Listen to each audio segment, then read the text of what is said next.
Bismillahirrahmanirrahim.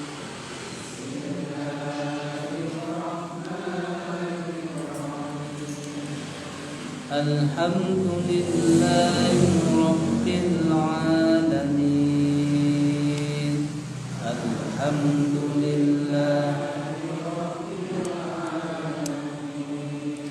Ar-Rahmanir-Rahim.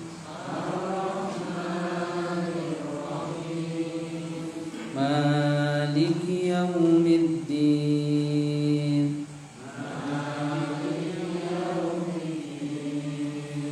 Iyyaka na'budu wa iyyaka nasta'in.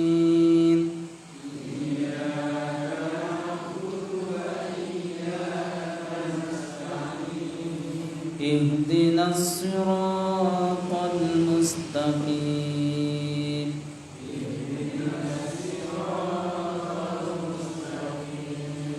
Siratal ladzina an'amta 'alaihim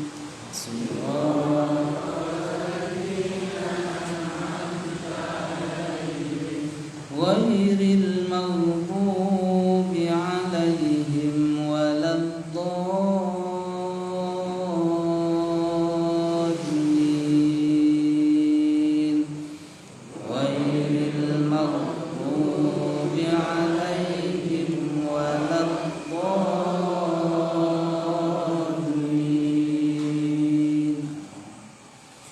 Ya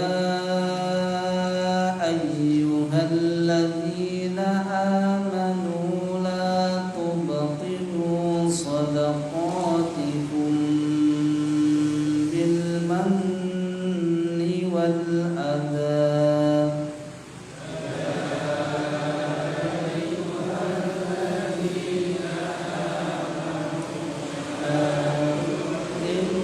صدقاتكم بالمن والأذى كالذي ينفق ماله رئاء الناس ولا يؤمن بالله واليوم الآخر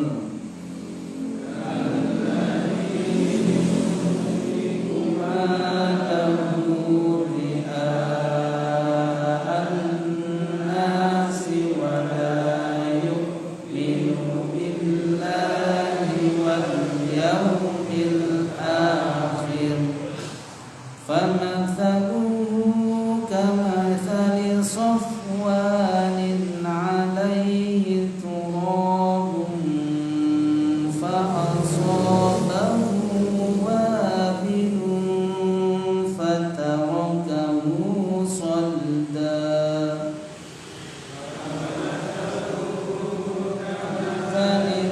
فلصفوان عليه تراب فأصابه وابل فتركه صلدا. لا يقدرون على شيء مما كسبوا.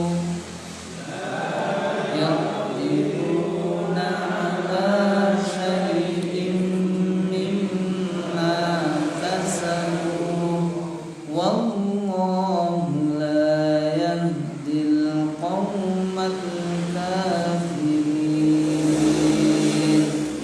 والله لا يهدي القوم الكافرين.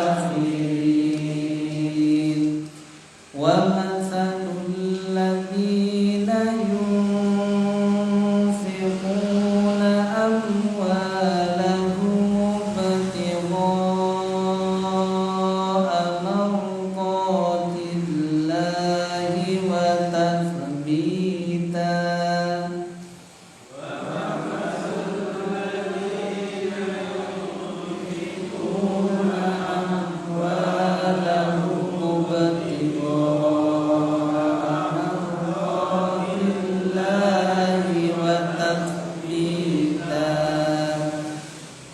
tathbitan min anfusihim kamathali jannatin birabwatin asabaha wabil min anfusihim kamathali jannatin birabwatin asabaha wabil fa'atat ukulaha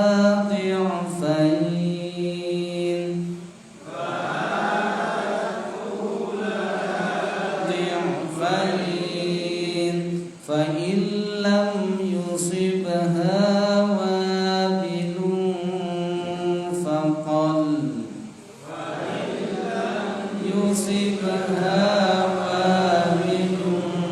فقل والله بما تعملون بصير والله بما تعملون بصير Aku berlindung billahi kepada Allah minasyaitani dari godaan setan ar-rajim yang terkutuk. Ya ayyuhalladzina, wahai orang-orang yang aman beriman, la tubtilu, janganlah kalian batalkan shadaqatikum, pahala sedekah kalian, bil manni, dengan menyebut-nyebutnya, wal adha, dan menyakiti penerimanya, kallati, seperti orang yang yumfiku, dia menginfakkan malahu, hartanya, ria'an nasi, karena pamer kepada orang lain, wala yu'minu, dan dia tidak beriman, billahi, kepada Allah, wal yaumil akhir, dan hari akhir. Famathaluhu, maka perumpamaannya, kamathali, seperti perumpamaan safwani, batu licin, alaihi, yang di atasnya turabun, ada debu, fa asabahu, lalu dia ditimpa wabilun, hujan yang lebat, fatarakahu, maka jadilah dia solda, bersih kembali, la yaqdiruna, mereka tidak mendapatkan, ala syai'in, sesuatu pun, mimma kasabu, dari apa yang mereka usahakan. Wallahu, dan Allah, la yahdi, tidak memberi petunjuk, al-qaumal kafirina, kepada kaum yang kafir. Wa mathalu, dan perumpamaan, alladzina, orang-orang yang yunfiquna menginfakkan amwalahum harta mereka ibtigha'a karena mengharap mardatillahi keridhaan dari Allah wa tathbitan dan untuk mengokohkan min anfusihim jiwa mereka kamathali seperti perumpamaan jannatin suatu kebun birabwatin yang ada di dataran tinggi asabaha yang disirami wabilun air yang lebat fa'atat maka dia akan menghasilkan ukulaha buah-buahannya di'faini 2 kali lipat fa'illam maka jika tidak yusibha menyiraminya wabilun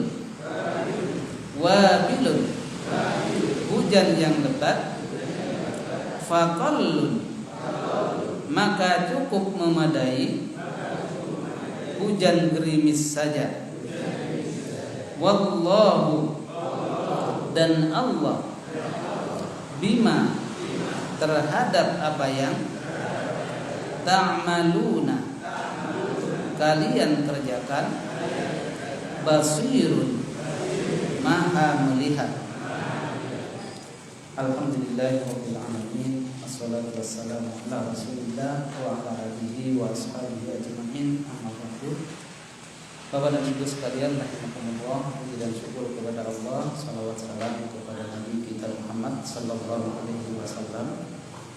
Bahwasanya kita ketahui man salaka tariqan yaltamisu bihi ilman sahhalallahu lahu tariqan ilal jannah.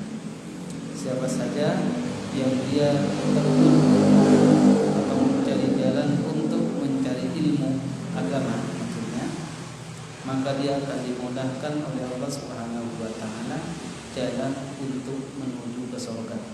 Mudah-mudahan kita semua diberikan kemudahan untuk jalan ke surga. Amin ya rabbal alamin. Bapak dan Ibu sekalian, kemarin kita telah membahas tentang perumpamaan infak atau harta yang dibelanjakan di jalan Allah Subhanahu wa taala itu menghasilkan 7 kali atau 700 kali lipat ketika diberikannya kepada hal-hal yang baik atau orang yang membutuhkan.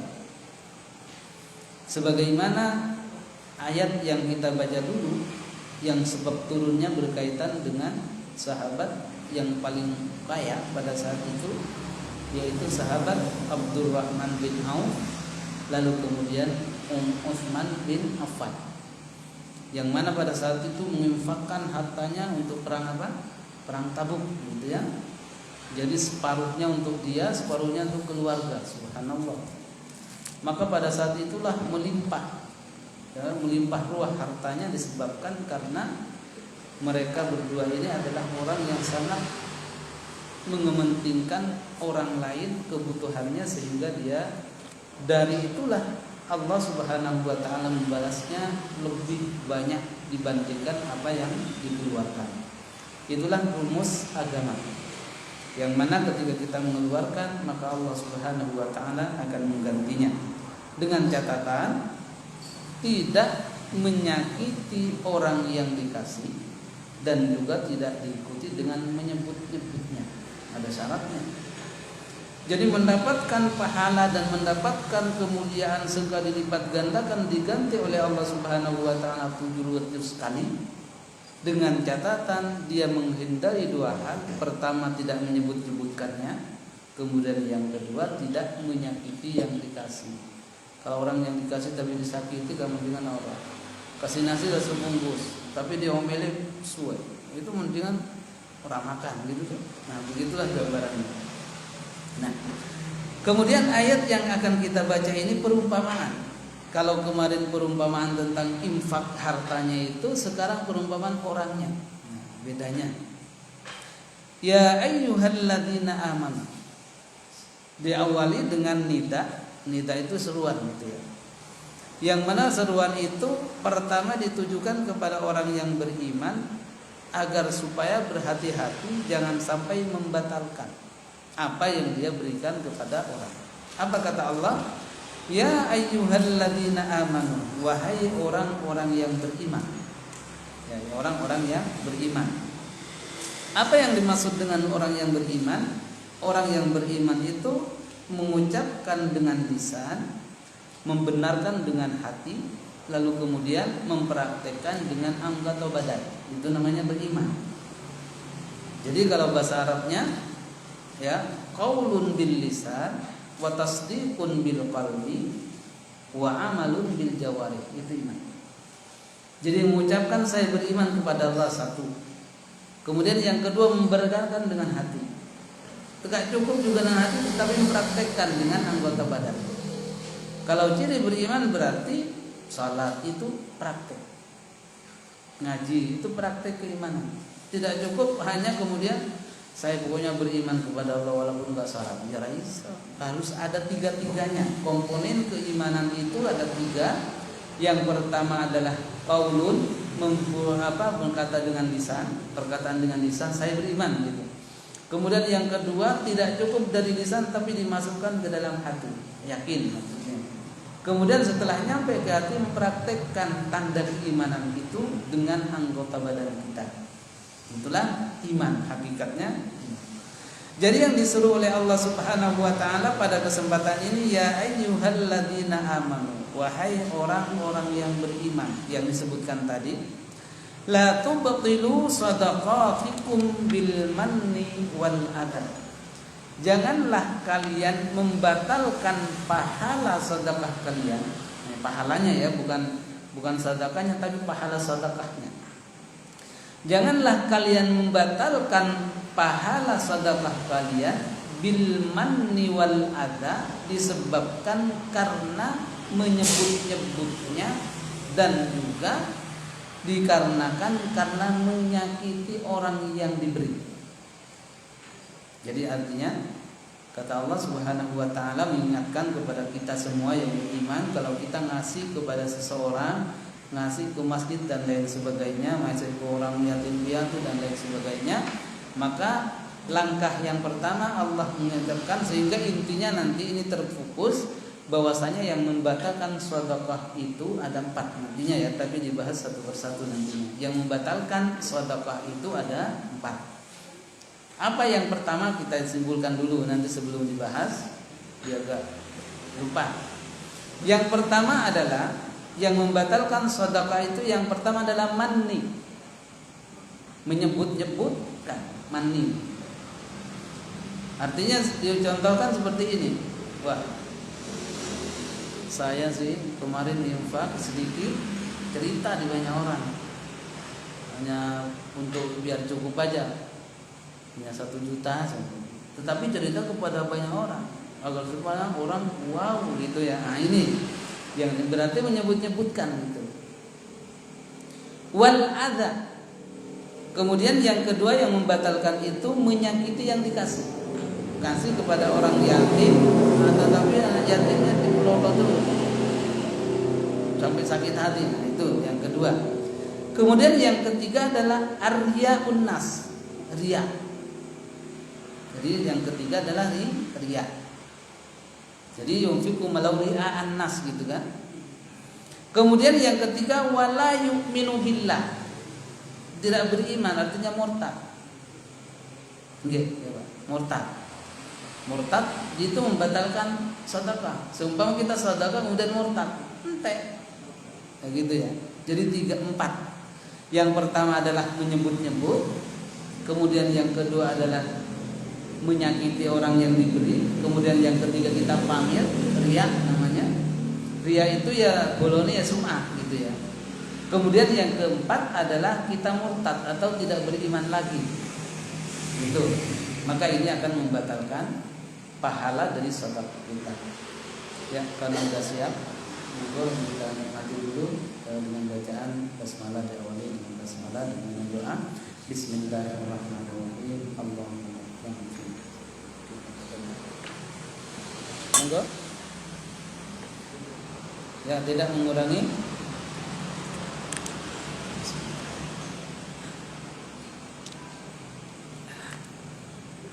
Dan tidak mengurangi kenikmatan Bapak Ibu sekalian. Kita lanjutkan biar cukup banyak, ya.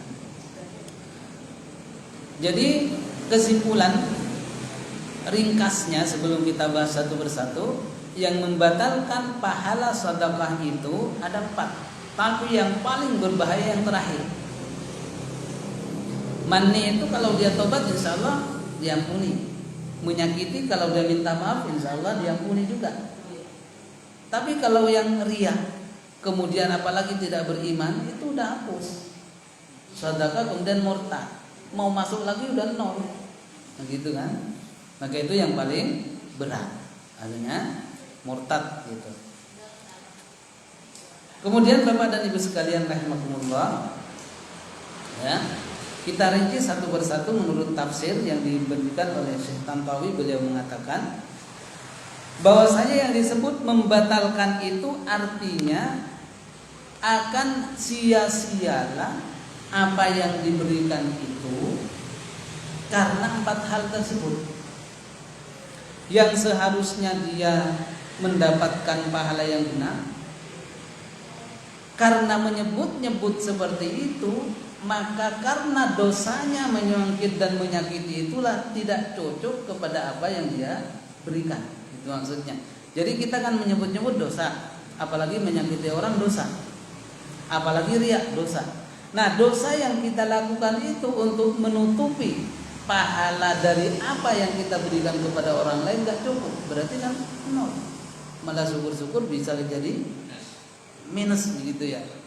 Minus. Itu maksudnya bukan dihapus bagaimana, tapi karena dosanya yang sungguh luar biasa besarnya, sehingga karena dosa yang besar menyakiti orang dan riya itulah yang bisa menutupi dengan apa yang dia belanjakan. Apalagi hanya seumpama nasinya 2 kilo apa gitu, lalu kemudian menyakitinya sebulan sakitnya gitu, itu kan lebih dosanya itu lebih banyak daripada kita pahala yang biasanya kita. Itulah yang dimaksud dengan yang membatalkan pahala puasa, pahala sedekah kita. Sehingga dalam satu riwayat dikatakan bahwasanya maaf setan itu ketika kita bersedekah itu dia tidak akan tinggal diam, pasti mencari cara. Kalau pertama lolos udah dikasihkan, berarti yang kedua caranya biar dia nyebut-nyebut gitu. Nyebut-nyebut enggak, cara ketiga biar yang dikasih itu disakiti. Kemudian enggak mempan lagi, kemudian dia mencarikan riya.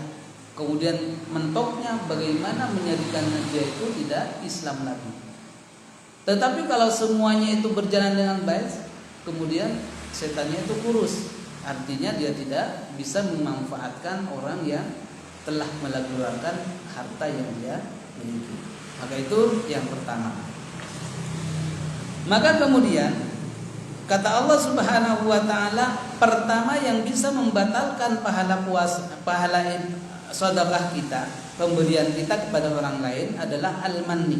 Di sini disebutkan yang dimaksud dengan manni itu dia menyebut-nyebut sambil menyombongkan diri kepada orang lain bahwa dia itu sudah memberikan banyak hal kepada orang lain.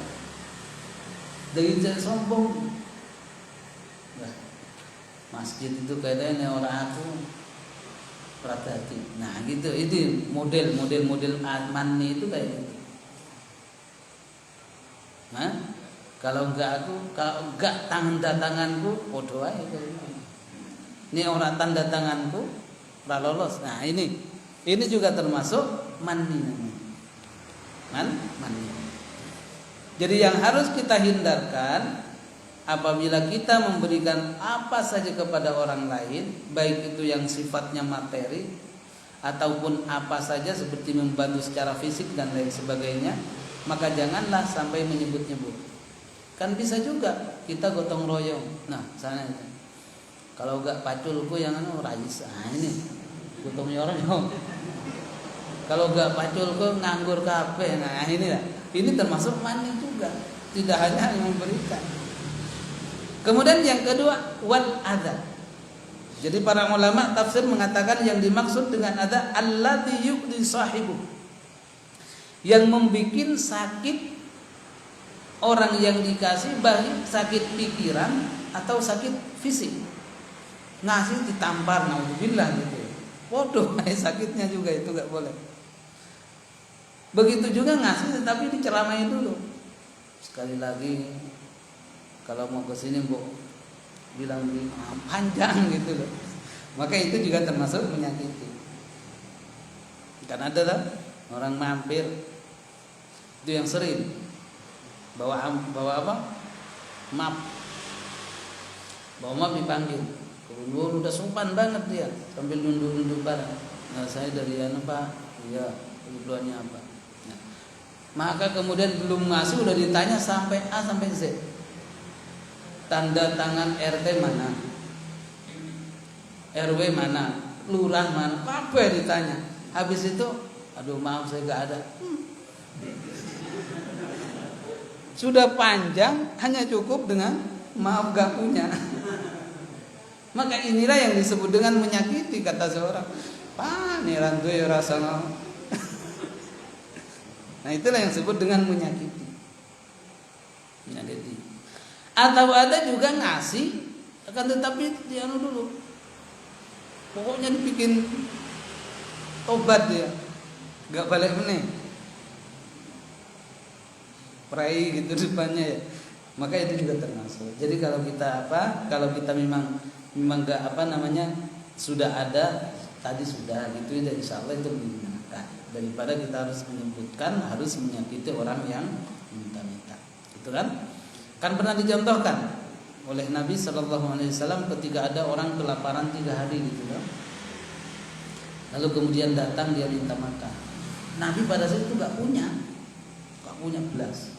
Lalu kemudian kata Nabi, ya udah saya tunjukkan kepada anakku di sana. Mintalah di sana, ketuk pintu kemudian minta.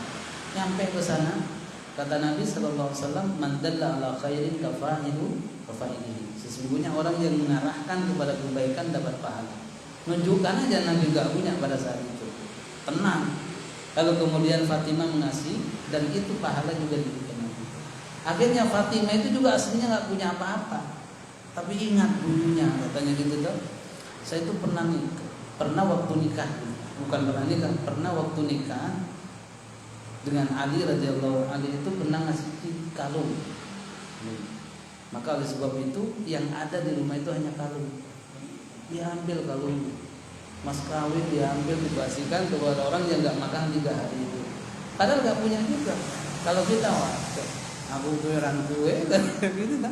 Tapi enggak, pada saat itu menjaga bagaimana ketidakpunyaan itu. Akhirnya pada saat itulah ketika pulang, wahai Nabi, saya sudah dapat katanya. Saya minta makan malah kasih kalung. Jadi batik dia. Nah pada saat itulah kemudian kata Nabi menangis melihat anaknya itu rela mengeluarkan apa yang paling berharga pada saat itu karena membantu orang yang membutuhkan pada saat itu. Akhirnya pada saat itulah Allah Subhanahu wa taala melimpahkan rezeki Allah kepadanya. Bahkan bukan hanya bisa membeli kalung, tetapi juga memberikan semua apa yang menjadi kebutuhan anak-anaknya dan seterusnya. Kebutuhan mereka itulah bagaimana janji Allah Subhanahu wa taala itu akan pasti ditepati. Begitulah. Dan itu kan banyak kisah-kisah yang seperti itu kan. Seperti apa bahasanya Nabi Sulaiman, bagaimana ketika menginfakkan kudanya di jalan Allah, maka diganti kendaraannya itu menjadi apa? Angin, ya kan? Menjadi angin, bukan pesawat, angin. Pesawat kan butuh bensin, butuh apa? Butuh itulah. Butuh gas apa. Tapi kalau angin tinggal bantul, shot langsung. Itu enggak. Maka itu karena dia itu mengeluarkan karena Allah. Mari kita ini sebenarnya belajar ikhlas katanya. Nah, maka itu dalam ayat ini adalah mengajarkan kepada kita ketika kita mengeluarkan sebagian yang kita miliki, Allah akan menggantinya, itu tidak usah ragu. Kemudian setelah itu Allah Subhanahu wa taala mengumpamakan bahwa perumpamaan orang yang bersedekah akan tetapi dia menyebut-nyebut dan menyakiti orang, itu semuanya perumpamaan itu seperti orang berinfak akan tetapi riya. Kategori riya sama. Artinya sebagaimana riya juga sia-sia, begitu juga menyakiti orang dan menyebut-nyebut juga sia-sia. Dan riya an-nas yang disebut dengan ini adalah orang sombong disebabkan karena riya. Riya itu kan pamer gitu ya kalau bahasa kita. Wala yu'minu billah, otomatis kalau sudah riya itu dia adalah termasuk salah satu bukti bahwa dia adalah termasuk orang yang tidak beriman pada saat itu. Ya, jadi perumpamaan di atas perumpamaan. Jadi perumpamaannya bersusun dua ini. Perumpamaan yang pertama bahwa perumpamaan orang yang sering menyakiti orang yang dikasih atau dia menyebut-nyebut diumpamakan oleh Allah seperti orang yang mengeluarkan hartanya tapi riya. Itu perumpamaan yang pertama. Riya otomatis nanti tidak beriman. Kemudian perumpamaan yang kedua, orang yang berinfak yang menyebut-nyebutkan seperti itu oleh Allah diumpamakan famathaluhu kamathali safwani. Perumpamaan mereka itu adalah sebagaimana perumpamaan ada batu licin. Batu licin gitu ya. Kalau bahasa kita apa, asahan gitu. Nah, itu licin. Alaihi turabun, yang di atas batu licin itu ada debu. Ada debu. Kemudian fa'asabahu wabilun, maka debu yang ada di batu licin itu kena air hujan yang lebat. Fatarakahu solda, maka jadilah batu licin itu menjadi bersih. Jadi perumpamaan orang yang berinfak tetapi menyebut-nyebut ataupun menyakiti orang lain diumpamakan seperti dia ada orangnya, itu maksudnya seperti ada batu yang licin, kemudian di atasnya itu ada debu. Kemudian suatu hari debu itu kemudian kena hujan lebat. Otomatis debunya itu kan hilang, nggak akan nempel. Tapi kalau batunya gak licin, insya Allah masih ada sisa dikit. Tapi kalau licin, udah tinggal licinnya. Begitu juga orang yang menyebut-nyebut dari harta yang dia keluarkan, maka sesungguhnya dia seperti batu licin. Artinya hanya mengeluarkan atau tetapi tidak mendapatkan pahala dari Allah Subhanahu wa taala.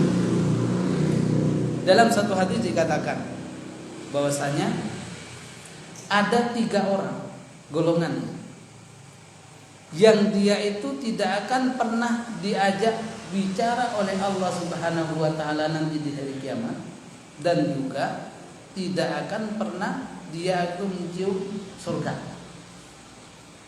Apa salah satunya? Yang pertama ada al-muslim, orang yang bersedekah akan tetapi dia menyebut-nyebutnya dan menyakiti orangnya. Itu yang pertama, nanti tidak diajak ngomong itu. Kemudian yang kedua adalah al-musbil. Al-musbil itu orang yang menaruh kainnya di mata kaki bawahnya gitu ya. Salah satunya. Kayaknya ketika kita mendengar kajian seperti itu jangan langsung wah itu alirannya, ya enggak. Tapi yang hadis hanya saja memahami hadis ini itu ada 2 pendapat. Ada yang boleh dibawa ke mata kaki kalau tidak dasar dengan sombong. Tetapi kalau yang di atas kadang-kadang dibilangin kebanjiran, ya repot juga kita ini ya. Gitu kan? Itu menyebutkan hadis secara terlega salah. Yang ke bawah juga gak salah kalau tujuannya bukan sombong itu. Itu yang moderat. Nah, akan tetapi jangan sampai yang congklang dibilangnya kebanjiran sehingga marah. Begitu juga yang ke bawah neraka. Nah itu juga. Jadi ada satu tempat, maaf. Itu dalam satu tempat itu kemudian di situ ada satpam syar'i katanya gitu ya. Jadi setiap celana yang dibawa dipotong. Padahal yang tuh bukan dia. Tapi itu ada. Jadi langsung. Akhirnya orang yang wirid semua suwe ditunggu nih. Pak, mohon maaf, disiapin sarung untuk diganti kemudian dipotong.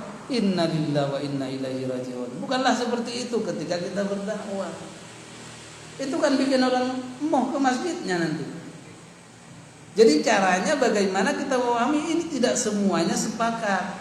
Ada pendapat seperti ini dan inilah yang disebut dengan mudarat dalam pemahamannya. Kalau semua itu coba. Siapa kalau kita lihat siapa namanya raja Arab ke sini itu kan berbanget ke tanah malah. Kalau begitu dia neraka pertama padahal dari Saudi itu. Itu karena mengambil dari itu dia kasih itu karena tidak sombong gitu. Jadi pengajian di sini itu tidak mengarah kepada satu golongan enggak, semuanya. Kalau memang dia alirannya itu monggo diperbaiki. Kecuali maaf dia enggak beriman itu baru kita luruskan untuk senantiasa beriman kepada Allah Subhanahu wa taala. Itu. Jadi itu yang pertama. Kemudian yang ketiga yang tidak akan dibicarain itu kalau dia memang sengaja karena sombong kan banyak kan sambil dibunyikan kerinjing. Nah, itu yang dimaksud sombong gitu kan. Kalau zaman dulu itu kan ketika dingeberkan berarti menandakan takaburnya. Tapi kainnya kan bukan kain titron kayak kita, tapi kain sutra yang diberes-bereskan kan berarti itulah yang dimaksud dulu itu seperti itu. Coba kalau kita baca bagaimana yang disebut dengan musbil namanya. Kalau kita namanya isbal, itu mendengar isbal itu berarti sarung atau kain yang di bawah mata kaki namanya isbal. Musbil itu orangnya, isbal itu baru perbuatannya. Islam itu sifatnya, muslim itu orang yang kayak gitu. Jadi kalau orangnya namanya musbil, wah itu orang musbil katanya. Berarti orang yang sarung atau kainnya itu di bawah mata kaki. Itu. Tapi itu kembali lagi, monggo. Kalau memang dibawa ke kita jangan sombong, tapi jangan kalau ada yang di atas. Tapi jangan terlalu tinggi banget, gitu aja ya. Itu adalah termasuk jangan sampai dielek-elek gitu. Berarti ngambil yang itu. Itu adalah. Kemudian yang orang yang tidak akan dibicarain itu kepada Allah Subhanahu wa taala nanti orang yang uququl walidaini, yang mereka durhaka kepada kedua orang tua. 3. Yang pertama orang yang sedekah tapi menyingkut-nyingkut, ungkit-ungkit. Kemudian yang kedua orang yang mata kakinya yang pendapatnya di situ. Kemudian yang ketiga adalah orang yang durhaka kepada kedua orang tua. Nauzubillah, tsumma nauzubillah. Itu yang tidak akan pernah mendapatkan curahan dari Allah Subhanahu wa taala. Kemudian selanjutnya Bapak dan Ibu sekalian, jadi perumpamaan orang yang baik menyatakannya itu akan baik juga, tetapi kalau diikuti dengan adanya penyakitan orang lain ataupun menyebut-nyebut, dia diumpamakan seperti batu licin. Ini kan mudah bahwasanya di sini Allah Subhanahu wa taala memberi 2 perumpamaan. Ada perumpamaan bagi orang yang melakukannya kejelekan dalam berinfak, tapi ada juga nanti ayat berikutnya bagaimana ketika orang itu berinfak dengan baik gitu ya. Jadi perumpamaan yang jelek, yang tidak baik itu adalah seperti perumpamaan orang yang dia ada batu licin lalu kemudian debunya ada, kemudian disiram dengan hujan, berarti habis gitu. Itu yang pertama. Kemudian perumpamaan yang kedua adalah orang yang berinfak dengan baik. Coba kita lihat.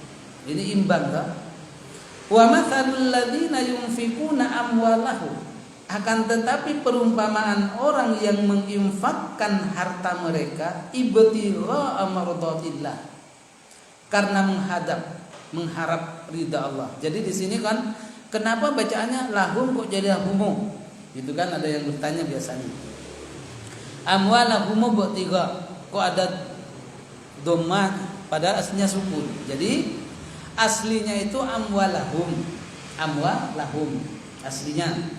Akan tetapi karena bertemu dengan sukun berikutnya, maka harus dikasih harakat yang sesuai dengan kondisinya, berarti dhammah. Itu aslinya. Jadi kalau dipotong seumpama amwalahum itu berhentinya, enggak boleh amwalahum. Akan tetapi kalau dilanjut baru amwalahum betul. Tapi kalau bacaannya kita amwalahum berhenti di situ, maka cukup amwalahum. Kemudian bacaan berikutnya ibtigha'a mardatillah. Itu kan kemarin ini pembahasannya, hanya mengingatkan saja biar kita kenapa ya kok aslinya kum menjadi dhammah gitu. Itu alasannya seperti itu. Jadi karena bertemu dua sukun, maka ketika bertemu dengan dua sukun, maka yang pertama itu harus dikasih harkat. Ya kan? Maka harus dihari harkat. Kalau di hum kan berarti dua sukunnya. Mim sukun, ba juga sukun. Angel bacanya. Maka kemudian para ulama nahwu mengatakan kalau ketemu dua sukun bertemu seperti itu, maka yang pertama dikasih harkat. Harkat yang sesuai apa? Karena hum itu haknya dhammah, maka mimnya juga diharapkan dengan dhammah. Maka menjadilah lahu mubtigha'a, atau enggak boleh dibaca lahuma atau lahumi. Karena hum itu kembalinya kepada haknya dhammah. Otomatis mimnya juga kalau memang diharkati dengan harkat dhammah. Jadi bacaannya wa mathalul ladzina yunfiquna amwalahum mubtigha'a mardatillah. Jadi itu. Jadi perumpamaan orang-orang yang berinfak mengeluarkan hartanya di jalan Allah Subhanahu wa taala karena itu ibtigha itu ada namanya maf'ul li ajli, bermakna karena tujuan gitu ya. Karena maksud untuk mengharap ridha Allah Subhanahu wa taala wa tathbitan min anfusihim, dan juga untuk mengokohkan dirinya. Jadi tujuannya kalau memang mengeluarkannya itu pertama tujuannya itu untuk apa? Mardatillah, keridhaan Allah. Kemudian yang kedua tujuannya untuk mengokohkan keyakinan bahwa memang Allah itu adalah benar apa yang difirmankan. Maka perumpamaan yang semacam itu oleh Allah Subhanahu wa taala kamatsali jannatin, seperti suatu kebun. Kebun itu jannah itu artinya menutupi. Menutupi artinya ya. Kenapa jin itu disebut dengan jin? Itu ambil kata dari jannah juga. Jin artinya tertutup. Artinya tertutup mata manusia memandangnya, sehingga gak ada lihat jin kecuali bolong. Nah, gitu. Maka tertutup. Maka itu namanya jin itu tertutup. Lalu apa kaitannya kok surga atau kebun itu juga tertutup? Jadi bukanlah dinamakan kebun kalau tanah itu gersang.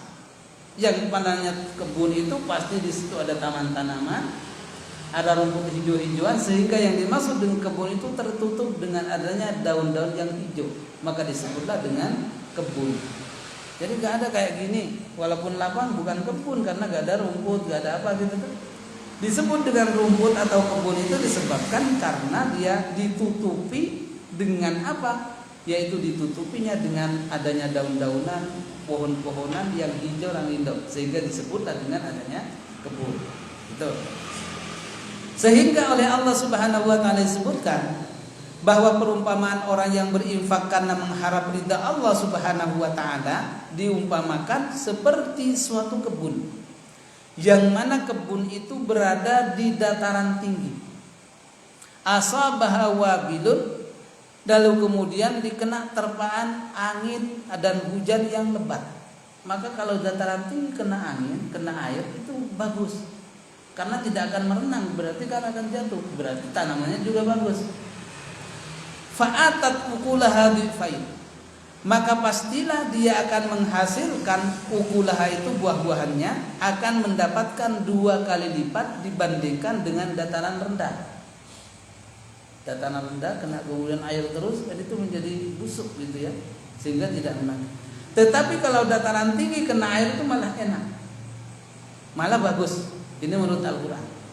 Fa illam yusibha wabilun fatal, walaupun tidak ada hujan sekalipun, kalau dia di dataran tinggi maka dengan adanya embun pagi pun sudah cukup.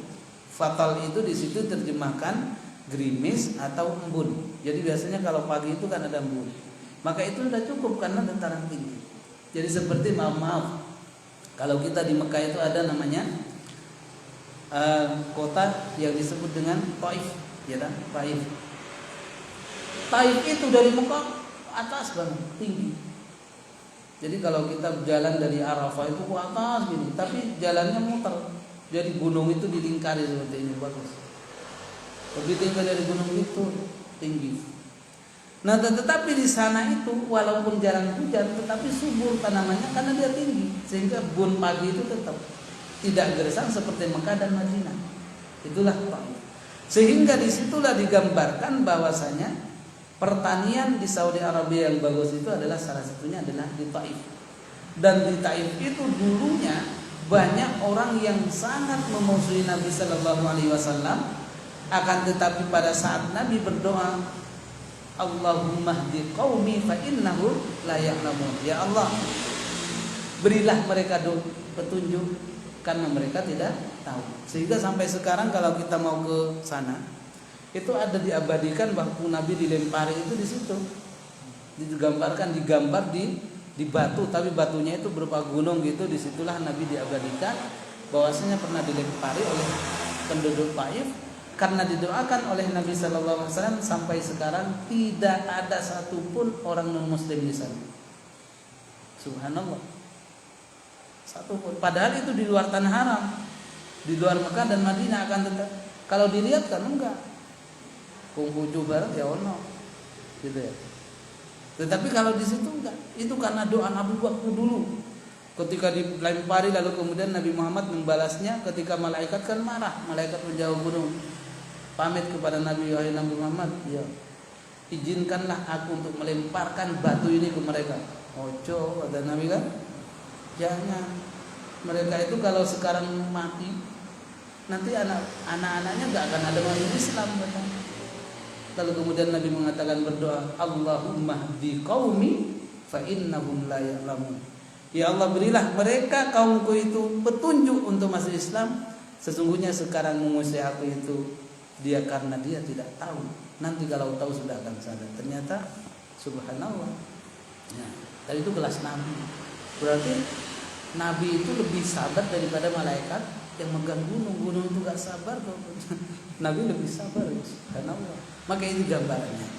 Maka kata Allah Subhanahu wa taala, orang-orang yang benar-benar mengeluarkan infak atau sebagian apa yang dia miliki ke jalan Allah Subhanahu wa taala dan untuk mengokohkan diri sendiri, apa kata Allah? Dan diumpamakan seperti suatu kebun yang ada di dataran tinggi, yang dikena hujan lebat dia malah tambah bagus, gak ada hujan pun dia tetap ada, yang disebut dengan adanya embun pagi itu sudah mencukupi. Makalah itulah perumpamaan. Jadi fatal itu cara bacanya kan itu ada tasdid ya. Fa illam yusibha wabilum fatal. Jadi agak lama dikit. Jadi kan itu bedanya. Fatal seperti tabat yada abi lahabi wa tab. Ya, itu agak lama karena dia ada tasdidnya. Begitu juga ketika kita baca dalam ilmu tajwid, fa illam yusibha wabilum fatal. Fatal, jangan langsung fatal. Kalau fatal pendek itu berarti lamnya satu, tapi itu kan dan dua. Maka dibaca ya, fa illam yusibha wabilum fatal. Nah, itu lama. Dikit. Maka kemudian Allah Subhanahu wa taala menutupnya ayat ini dengan wallahu bima ta'maluna basir. Sesungguhnya Allah Subhanahu wa taala mengetahui apa yang kalian perbuat itu. Baik itu artinya di sini yang dimaksud dengan wallahu bima ta'maluna basir, Allah mengetahui tentang orang yang berinfak karena riya dan orang yang berinfak karena mencari ridha Allah Subhanahu wa taala. Jadi inilah perumpamaan yang sangat indah yang diberikan Allah kepada kita gambarannya. Jadi bagaimana orang yang mengeluarkan sebagian hartanya kalau dia itu mengharap ridha Allah Subhanahu wa taala akan diganti berlipat ganda. Akan tetapi kalau dia tidak, bahkan dia melakukan hal yang bisa menyakitkan orang yang dikasihnya, maka sesungguhnya dia dosa menyakitkannya itu tidak setimpal dengan apa yang dia kasih, maka dinilainya adalah menjadi kosong atau sia-sia. Mungkin ini dulu yang dapat saya sampaikan. Insya Allah kita sambung lagi pada minggu yang akan datang. Mudah-mudahan semuanya diberikan kesehatan oleh Allah Subhanahu wa taala, dijauhkan dari corona COVID-19, keluarga kita dan semua orang yang dekat dengan kita. Amin ya rabbal alamin. Mari kita akhiri, kita tutup dengan sama-sama membaca doa kafaratul majlis. Subhanakallahumma wa bihamdika asyhadu an la ilaha illa anta astaghfiruka wa atubu ilaik. Wassalamualaikum warahmatullahi wabarakatuh.